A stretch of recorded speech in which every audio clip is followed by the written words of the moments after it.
निश्चल पुरी गोसावी के रहनुमाई में ताजपोशी करवाई। भारत में इस वक्त दो मजहबी रिवायतें वजूद में थी, एक वैदिक और दूसरी तांत्रिक।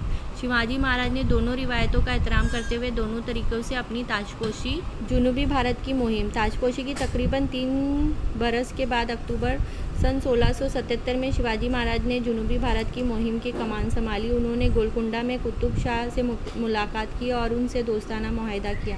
इसके बाद उन्होंने कर्नाटक में बेंगलोर और होसकोट, मौजूदा तमिलनाडु में जिंजी और वेल्लोर के अलावा आदिल शाही के बाद दूसरे इलाके फतेह कर लिए। इनकी फ़ौज ने इन इलाकों को आवाम को तकलीफ़ नहीं दी। मुफ्तू इलाके के कामकाज देखने के लिए उन्होंने रघुनाथ नायर हिमनते को नाज़िम आला मुकर्रर किया।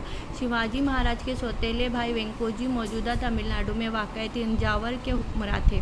शिवाजी महाराज ने इन्हें भी अपने स्वराज के कामों में शामिल करने की कोशिश की।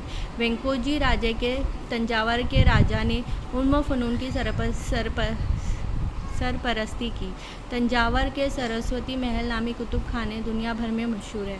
जनूबी भारत की मुहिम के दौरान तमिलनाडु के जिंजी किले को फतेह करके उसे स्वराज में शामिल करना आने वाली वक्तों में शिवाजी महाराज का एक अहम फैसला साबित हुआ।